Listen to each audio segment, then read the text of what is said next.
다윗과 골리앗 이야기를 우리가 알지요. 그 이야기를 통해서 우리에게 가르쳐 주시고자 했던 것은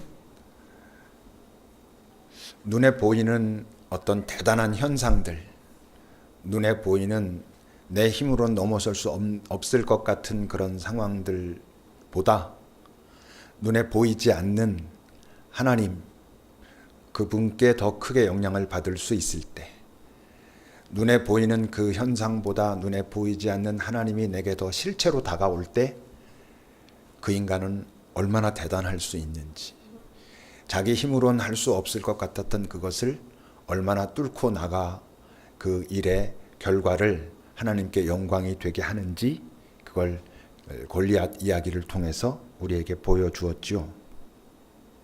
근데 오늘은 무엇입니까? 한 사람이 어떤 성취를 이루었건, 지금 그가 어떤 높은 자리에 있건, 얼마나 많은 것을 가지고 있건, 한 인간이 무너지는 것은 순식간이다 라는 것을 보여줍니다. 인정할 수밖에 없고 실제로 벌어지는 우리 인생의 법칙이긴 하지만, 생각해 보면 좀 불합리하게 느껴지는, 좀 억울한 그 인생의 법이 있는데, 그게 뭐냐 하면 무언가를 얻고 무언가로 올라가고 무언가를 이루고 하는 건 참 힘든데, 거기서 떨어지는 건 순식간에 한순간에 떨어진다는 거죠. 올라가는 것만큼 떨어지는 것도 천천히 떨어지면 좀 떨어지면서도 그동안 했던 것들 좀 누릴 수 있을 것 같은데, 떨어지기 시작하면 정말 순식간에 떨어지지 않습니까? 우리가 그동안 다윗 이야기를 쭉 봤지만, 다윗이 여기까지 오는 동안 참 수많은 역경들이 있었고, 때로 실수했지만 그래도 다윗의 삶을 우리가 잘 보면 참 잘 그 역경들을 견디고 이겨왔거든요. 근데 어떻습니까? 오늘 사건으로 다윗은 정말 한순간에 무너지게 됩니다. 오늘 본문 2절을 여러분 보십시오. 이 사건의 출발이지요. 저녁 때 다윗이 그의 침상에서 일어나서는 왕궁 옥상에서 거닐다가 그곳에서 한 여인이 목욕하는 것을 보게 됩니다. 그때 그가 정말 심히 아름답다라고 놀라고 있습니다. 근데 어때요? 지금 이 다윗이 그 목욕하는 여인을 보면서 놀라고 감탄한 건 그 여인 자체에, 그 존재가 가지고 있는 그 본연의 아름다움에 대한 놀라움이 아닌 거죠. 지금 다윗의 이 감탄은 뭐예요? 그 욕망에 붙들린 한 인간이 그 욕망을 해결해 줄 수 있을 것 같은 대상을 발견했을 때 경험하게 되는 그 말초적인 짜릿함, 흥분, 이런 모습인 것이죠. 이게 사람에게만 그렇습니까? 우리가 살면서 그 어떤 것을 발견했을 때 그 자체의 아름다움에 우리가 놀라기보다 아주 많은 경우에 내 안에 있는 욕망이 건드려지기 때문에 그것이 참 좋아 보이는 경우들이 많이 있습니다. 오늘 지금 여기서 심히 아름다워 보였다 그랬는데요. 이 심히 아름답다라고 하는 것과 똑같은 단어를 사용하고 있는 성경에 다른 구절이 있습니다. 창세기 1장 31절입니다. 우리가 너무나 잘 알고 있는, 그리고 조금은 오해하는, 하나님이 지으신 그 모든 것을 보시니 보시기에 심히 좋았더라. 심히 좋았더라. 다른 때는 다 좋았더라 하다가 이 마지막에 심히 좋았더라라고 하는데, 이건 인간을 보시면서 그랬다라고 어떤 분들은 생각도 하지만, 잘 말씀을 보면 그 모든 것을 보시니 심히 좋았더라라는 것입니다.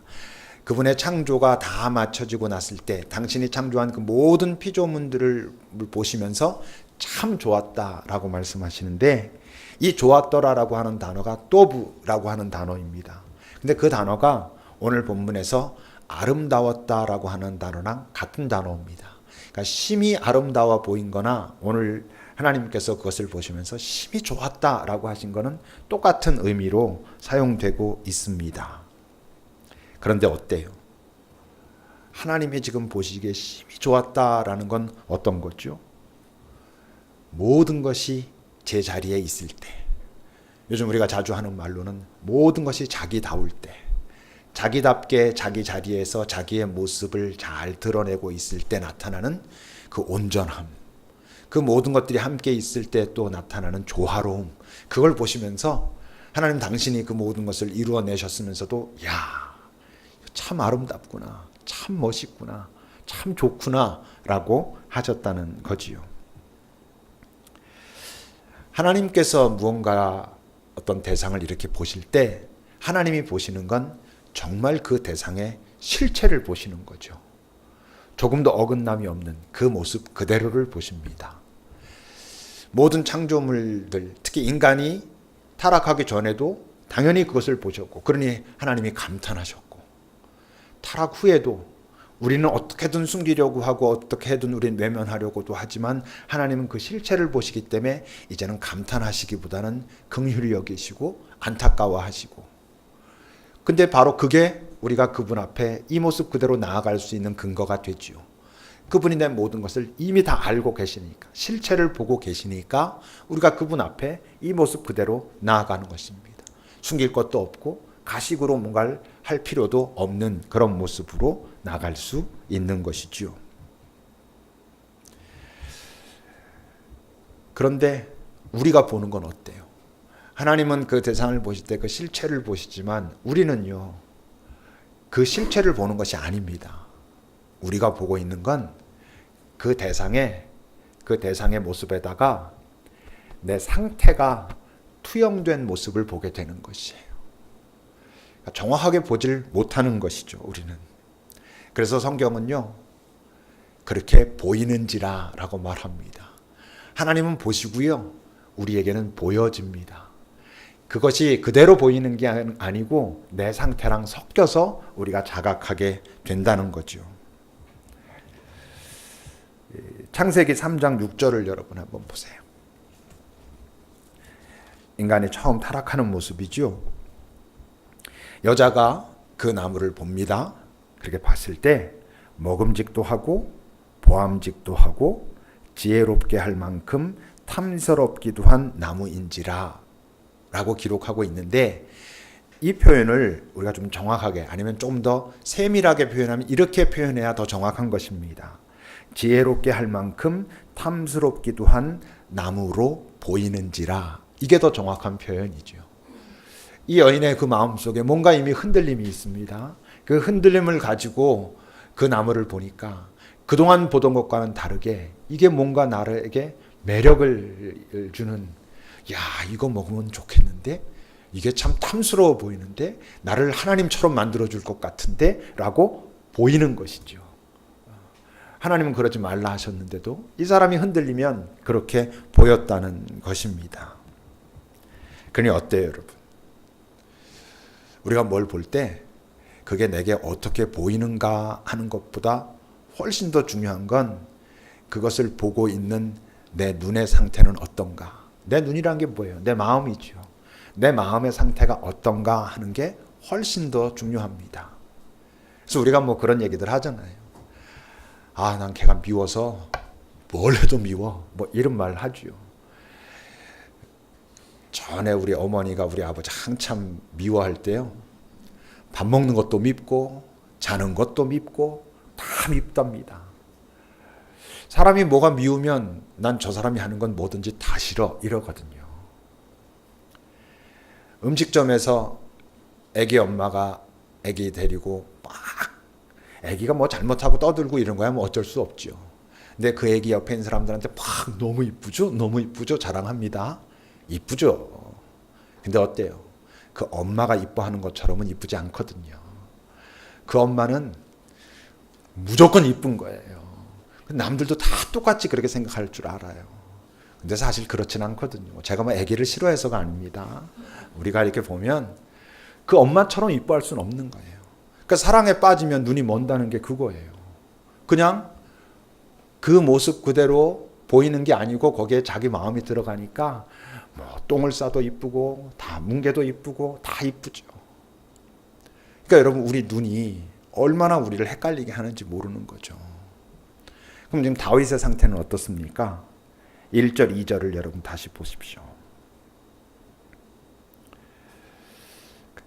새해가 돌아온 것입니다. 이 말은 전쟁이 꽤 오랫동안 지속되고 있었다는 것을 의미하는 겁니다. 그랬을 때 이제 다시 왕들이 출전할 그런 시기가 됐습니다. 그런데 다윗은 요압과 그에게 있는 부하들과 이스라엘 군대는 보내고 자신은 예루살렘에 그대로 남아 있습니다. 이건 다윗이 나이가 많이 들어가지고 노쇠해진 그 시기가 아닙니다. 그러니까 이 장면은 다윗에게는 익숙치 않은 지금 상황입니다. 그는 항상 전쟁의 맨 선봉에 서가지고 싸우곤 했었거든요. 근데 전쟁이 한창일 때 그는 전쟁에 출전하지 않습니다.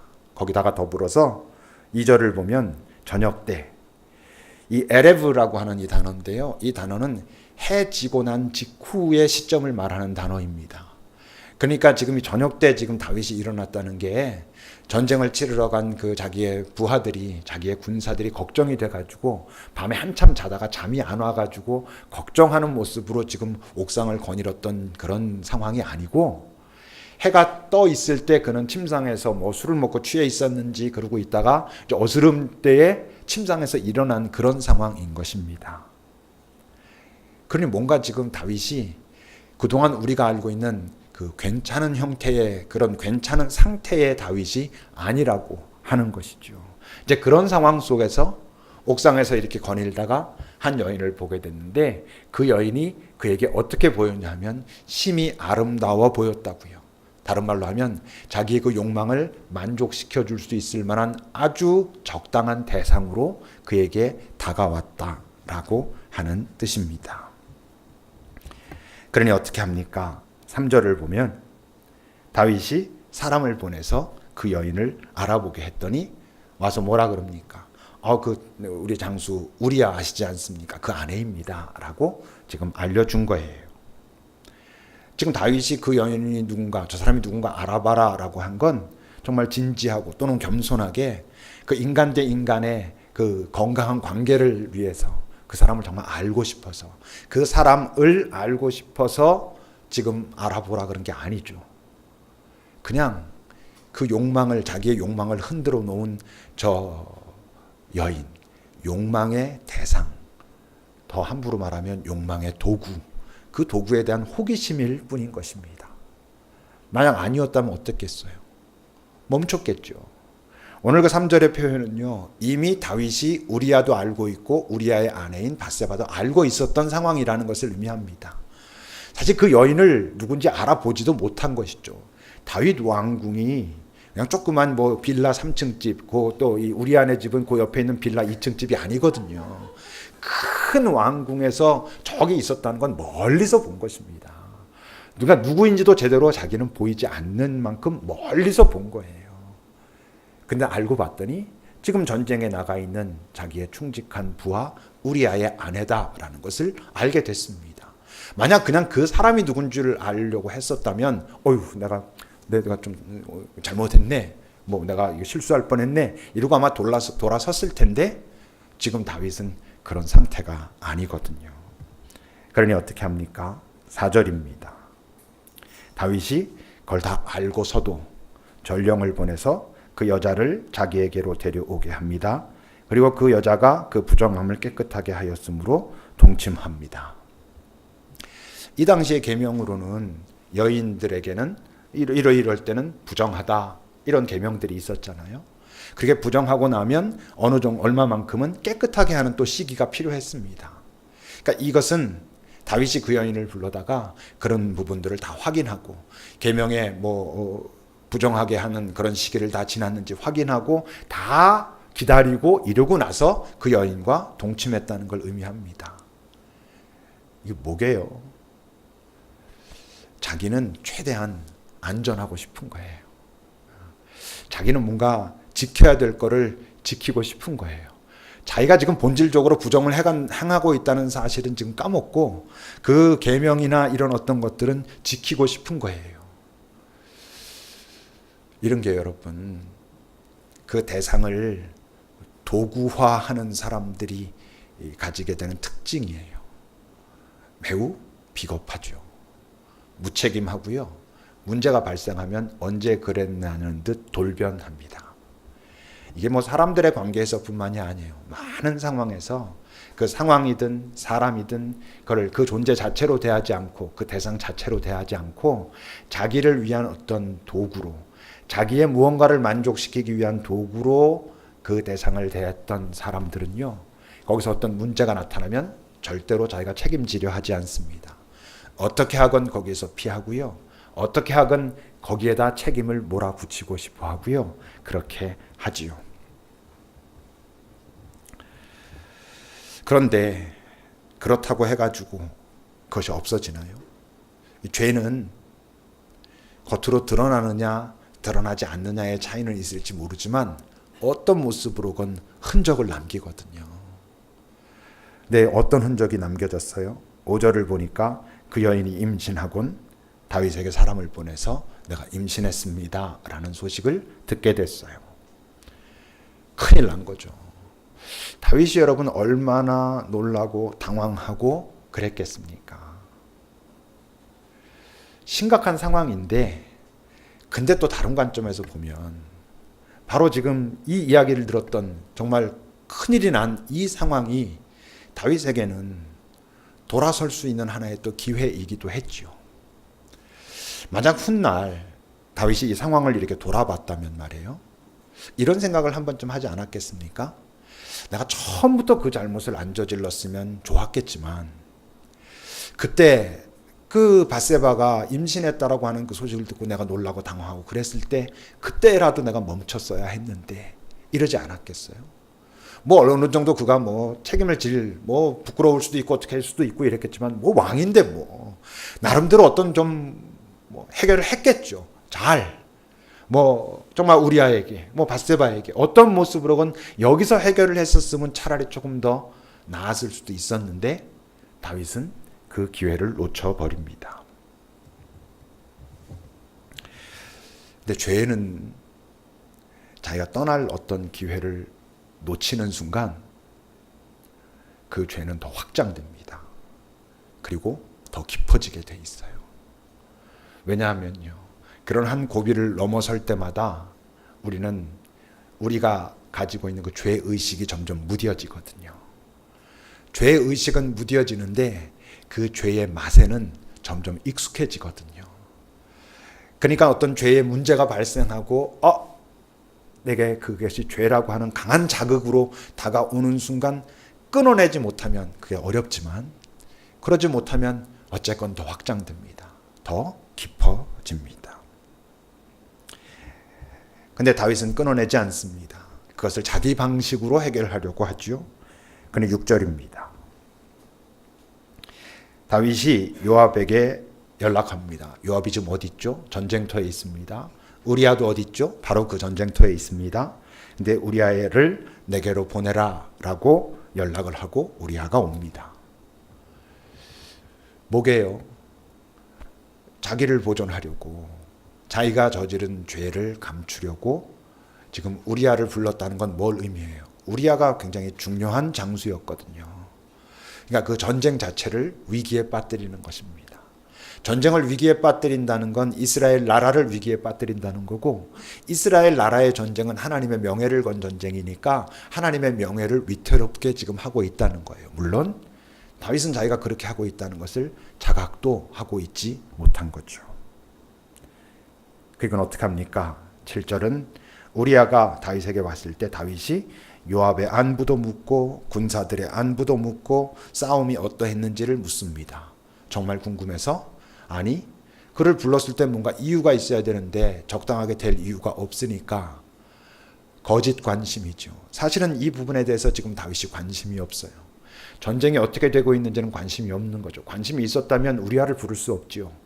그런데 지금 자기 그 문제를 해결해야 된다는데 온 신경이 가 있으니까 우리아를 불렀는데 명분이 확실하지 않으니까 그 전쟁이 어떤가 전황을 알아보려고 부른 것처럼 지금 우리아에게 다가섭니다. 그럼 어떻게 합니까? 8절을 보면 또 우리아에게 그렇게 말합니다. 집에 내려가서 좀 쉬어라. 네 아내랑 같이 지내라. 거짓 위로이죠. 그렇게 나갔을 때 왕의 음식물을 우리아의 집으로 보냅니다. 거짓 보상이지요. 죄는 죄라고 하는 그 사실 자체보다 나중에 보면 그 죄로 인해서 파생된 여러 가지 거짓과 가식과 그 많은 악함들이 더 많아진 이런 특성을 가지고 있어요. 그러니까 죄 자체보다도 그 죄로부터 시작해서 거기서부터 파생된 수많은 문제들이 결국 그 사람을 파멸시키게 되는 그런 경우를 우리가 많이 보고요. 이렇게까지 심각하진 않아도 우리가 이런 경험들을 이런저런 모습으로 하게 되지요. 다윗은 이제 단순히 악한 것에 더해가지고 정말 가증스럽고 교활하기까지 합니다. 근데 이쯤 되면요, 차라리 사울은 참 순진하고 참 순수했다 싶습니다. 그는 사실 그냥 무대뽀였잖아요. 그냥 다윗 때문에 열받고 자기가 위기감을 느끼니까 어떻게 쓰든 다윗 잡겠다고 막 쫓아다니는데 하도 어설퍼가지고 실제로는 잡지도 못하고 맨날 뭐 미안하다 이러다 끝났거든요. 그러니까 여러분, 똑똑한 놈들이 나빠지면 더 위험한 거예요. 차라리 좀 어설픈 사람이 잘못하면 좀 피하기도 좀 괜찮고 괜찮아. 근데 똑똑하고 나름대로 치밀한 인간들이 나빠지기 시작하면 더 많이 더 그리고 악하게 그렇게 드러납니다. 근데요, 이제 우리아의 모습입니다. 9절을 보십시오, 여러분. 그러나 우리아는 집으로 내려가지 않습니다. 그 문 앞에 있는 그 숙소에서 그 부하들과 자기 동지들과 그냥 그렇게 잡니다. 그랬더니 어떤 사람이 다윗에게 말합니다. 그 집으로 가지 않았습니다. 그래요. 아마 이 말하고 있는 사람은 알고 있었을 거예요. 다윗 왕, 당신의 계략이 실패했습니다. 이런 마음으로 아마 전했을지도 몰라요. 그랬더니 다윗이 우리아를 불러가지고 너 왜 안 갔냐라고 책망합니다. 뭐 좋은 웃으면서 그랬겠죠. 자식 왜 그랬어? 뭐 이런 거죠. 뭐 자기 그 진짜 마음을 드러내면 안 되잖아요. 그랬을 때 11절입니다. 우리아가 지금 어떤 마음으로 이 이야기를 하고 있을까 여러분 잘 마음에 상상하면서 같이 읽어봅시다. 11절입니다. 함께 읽겠습니다. 시작.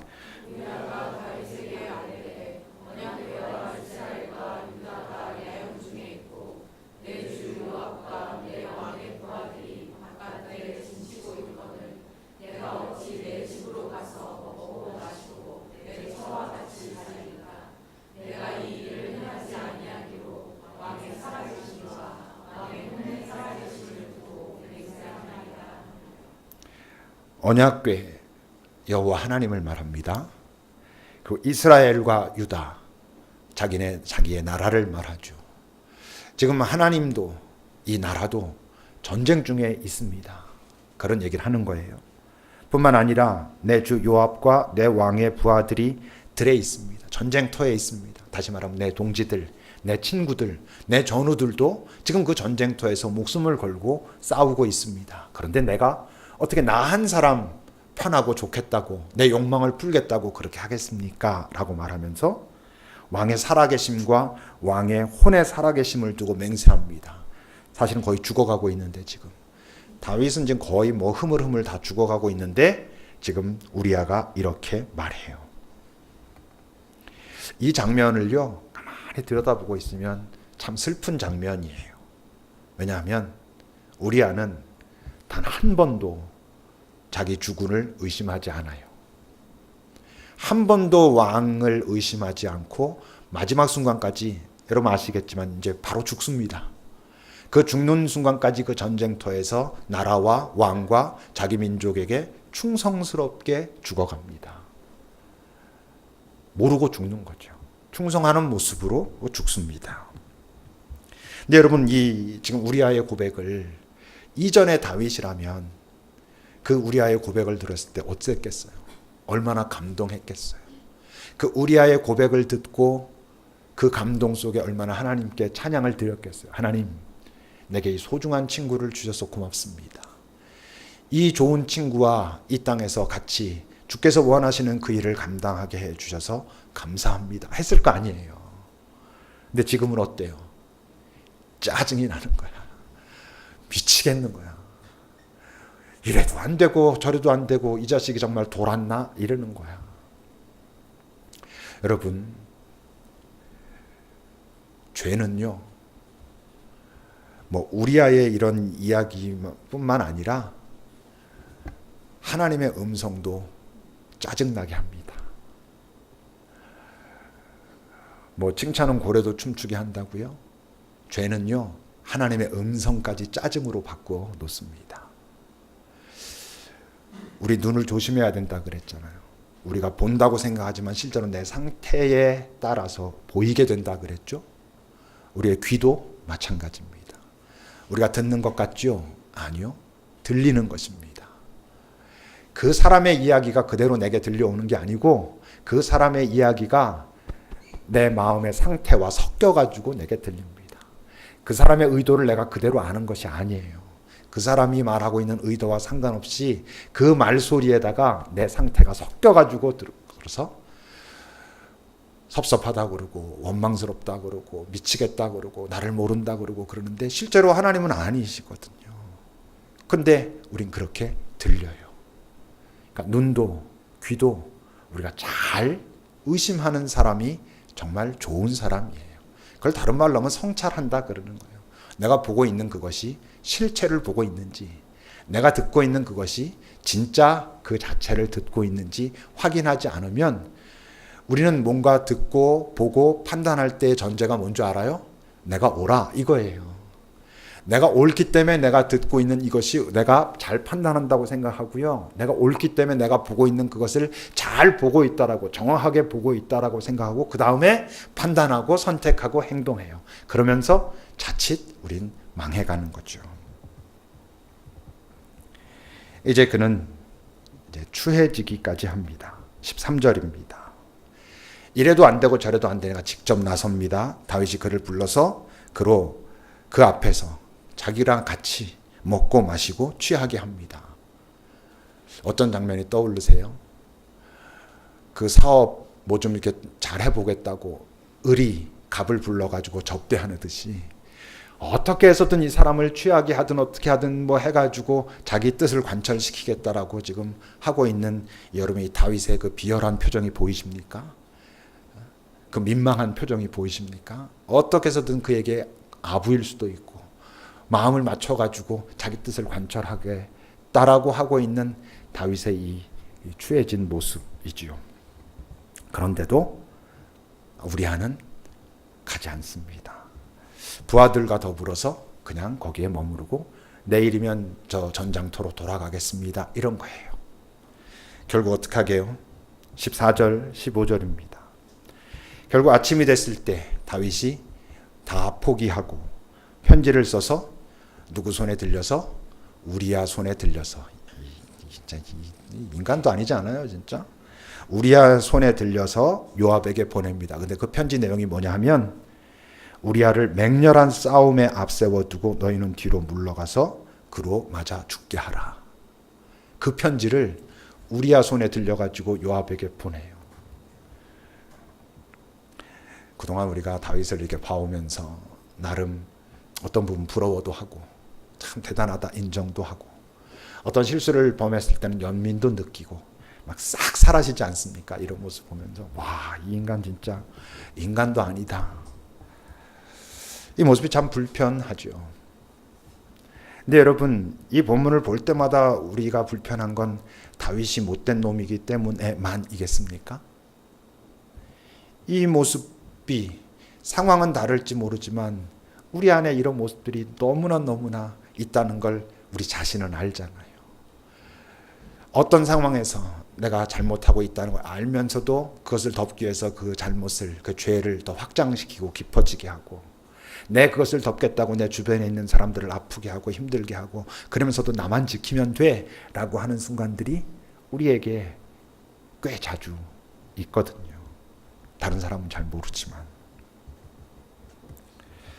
이 상황은 사탄이 만든 것입니까? 아니죠.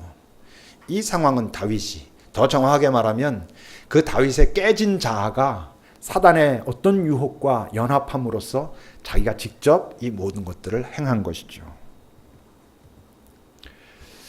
우리는요, 어떤 잘못을 행하고 어떤 죄를 짓고 이러고 있을 때 살짝 느끼거든요.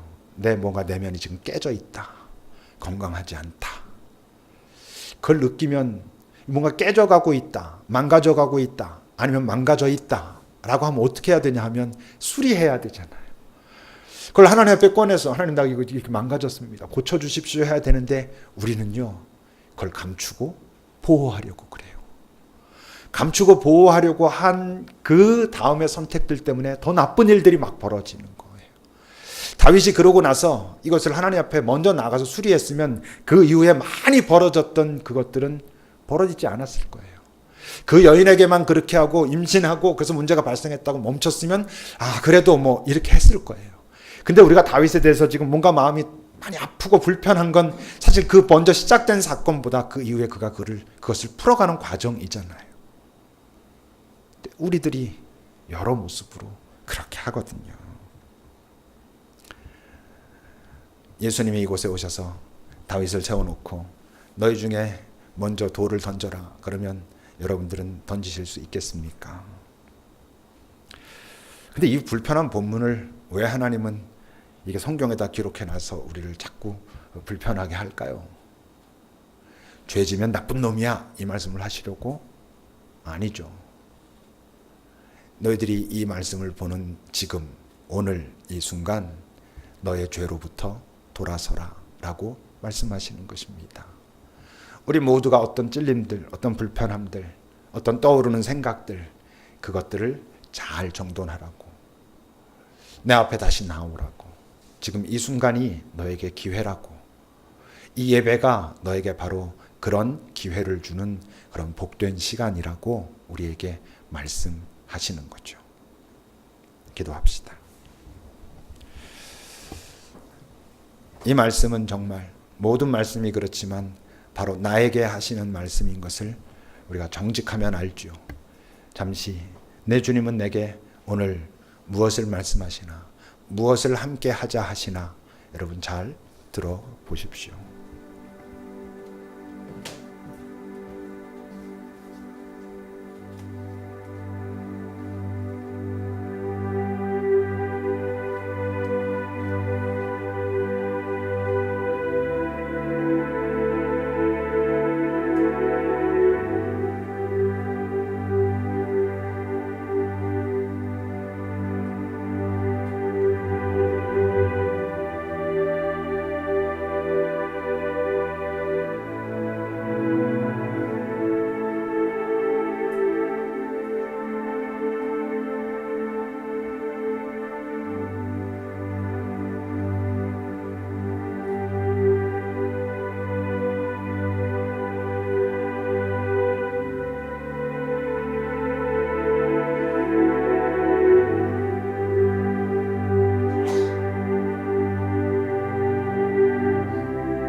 그러나 하나님,